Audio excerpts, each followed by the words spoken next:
LC Trading pour beaucoup d'appelés mais peu d'élus, section crypto. Nous voici pour faire notre point hebdomadaire de cette semaine. Je vous rappelle qu'il n'y a aucun conseil pro en investissement et on va switcher tout de suite sur un graphique du Bitcoin. Donc, à propos de points hebdomadaires, j'aurai une petite annonce à vous faire plus tard, mais on va déjà foncer sur ce qu'on attend en ce moment du marché, puisqu'on voit qu'il y a une poussée haussière. On l'a vu un peu sur aussi le XRP, et vous savez que pour nous ici sur LCT, on n'est pas du tout enthousiasmé par cette poussée haussière, contrairement à beaucoup, tout le game qu'il y a dans le monde de la crypto. Dès qu'il y a une poussée, oui, c'est le départ, on fait des buy the dip pour en fait se taper toutes les baisses comme ça, encore plus impressionnant si on le met en daily. Buy the dip, buy the dip, buy the dip, buy the dip, et là ils sont encore à buy the dip, et nous on n'est pas du tout comme ça. Cette montée à 97 500, on s'y attendait, on l'a annoncé dans le programme premium, donc pour ceux que ça intéresse au passage, voilà, on l'a annoncé, et maintenant ici ça va être pour nous une zone d'intervention. Pourquoi? Je vais vous faire un rappel. Ici, on est sur un graphique du weekly, on a le RSI 34, je pense que ça marche avec d'autres RSI aussi, mais j'aime bien le 34 sur la crypto, il est assez stable.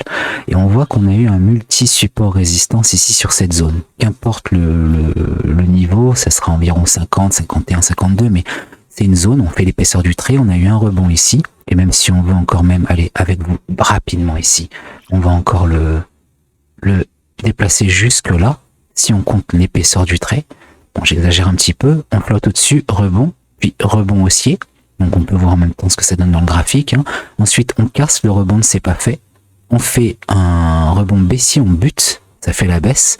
Ensuite, on bute ici, ça empêche de monter, on bute, ça empêche de monter, on casse, on rebondit, et là maintenant on recasse en dessous, et logiquement, la suite logique, pas besoin d'intelligence artificielle, au contraire pour faire ça. J'ai une alerte, excusez-moi. On sait qu'on va buter à la baisse. Maintenant, il faut savoir quand est-ce qu'on va buter à cette baisse, c'est quand le point le plus haut. Bien sûr, dans l'ultime, pour l'instant, on ne sait pas exactement quand c'est. Mais on sait que le marché, là, quand il va arriver au point de rencontre, ou pas forcément, souvenons-nous, l'épaisseur du trait, ça peut être ici maintenant, par exemple, et puis qu'il se retourne à la baisse avec un stochastique qui repart à la baisse ici, sur l'indicateur du stochastique, et un redémarrage, autant pour moi, excusez-moi, un redémarrage à la baisse en weekly, et on est en zone rouge. Je vous rappelle, la zone rouge elle y est depuis longtemps, donc pour ceux qui découvrent la chaîne, vous pouvez aller voir sur la playlist Bitcoin, et je vous explique facilement à plusieurs reprises pourquoi est-ce qu'on est en zone rouge, et que tant qu'on n'est pas en zone verte, il faut pas acheter en termes d'investissement long terme. Je dis bien investissement long terme, je parle pas de day trading ou de mini swing trading de 1 ou 3 jours. Une respiration et on fonce. Donc, j'en profite pour faire une petite pause et pour vous annoncer qu'en fait les vidéos hebdomadaires ne seront plus en hebdomadaire. Je vais en faire une par mois, elles seront mensuelles. Ça me demande beaucoup de temps et d'énergie que j'aimerais mettre ailleurs, toujours dans le trading et la crypto et le forex et tout ce que je fais dans tous les plans LC Trading. Et pour des raisons aussi personnelles, je préfère le refaire comme avant. Vraiment, il y a longtemps avant, au départ, c'était une par mois, et elle durait environ 30 minutes, voire parfois plus.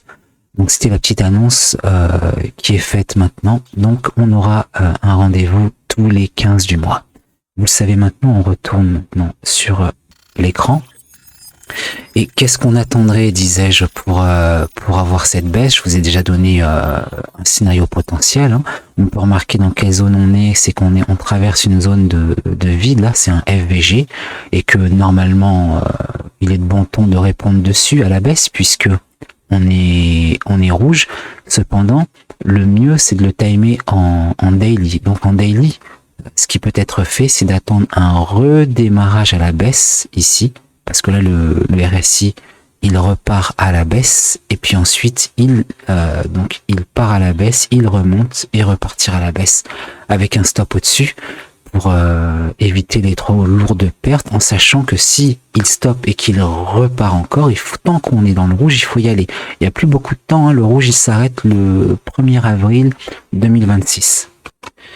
Bien sûr, sur les plans LC Trading, on time avec plus de précision, il y a beaucoup plus d'infos, on est vraiment on décortique le marché et je vous invite à nous suivre si ça vous intéresse. Je pense qu'on a fait le tour de ce que je voulais vous présenter, puis on se dit au 15 du mois prochain, sauf s'il y a un super breaking que je voudrais commenter, autrement, ça sera ainsi. Je vous remercie, on se dit donc à bientôt. Tu pensais que j'allais parler de drogue, que j'allais dénigrer les femmes. Tu pensais que j'allais faire comme les autres, hein. Tu pensais que j'allais faire comme les autres, hein. T'as kiffé le son et après t'as compris que ça parlait de Jésus. Waouh, viens à tes tapins.